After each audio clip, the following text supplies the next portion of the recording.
ازيكم حبايبي؟ عاملين ايه؟ يا رب تكونوا بخير. معكم هند محمد من قناة حياتك احلى مع هند محمد.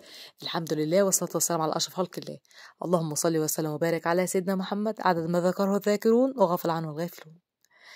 انا عيد ميلادي يا جماعة يوم عيد الام، ولقيت جوزي بقى ايه فاجئني ودخل عليا بالتورته القمر الجميله الحلوه دي. ودي مش اول مره جوزي يجيب من محل الحلويات ده التورته، لا دي تالت مره. اسمه دوكس زي ما انتم شايفين كده. انا جربت من عندهم تورته اللوتس من سنتين، كانت رائعه رائعه. انا من ساعتها بقيت موهومه باللوتس، رز بلبن باللوتس، اكل جاتو باللوتس، اي حاجه فيها لوتس بقيت اشقى فيها.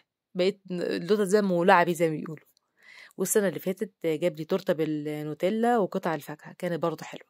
دي تورته عجينه السكر جميله جدا جدا جدا، بس انا بنصح مرضى السكر ما ياكلوش العجينه بتاعت السكر اللي فوق، يعني ياكلوا التورته من تحت، ما ياكلوش العجينه. بصوا التورته عامله ازاي، لوحه فنيه يا جماعه. بصوا، حاجة كده روعة. أنا صورتها من جميع الاتجاهات عشان أوريكم الجمال.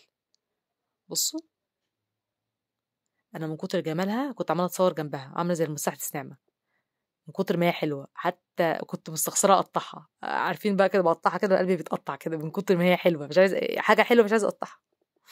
بصوا الجمال، دي شكلها بعد ما اتقطعت. بصوا الطبقات، الطعم حلو جدا جدا جدا. المحل ده بيستخدم خامات نظيفة قوي، حاجة كده روعة. إن شاء الله هتعجبكم. لو عجبك الفيديو لايك واشترك في القناة، والسلام عليكم ورحمة الله وبركاته.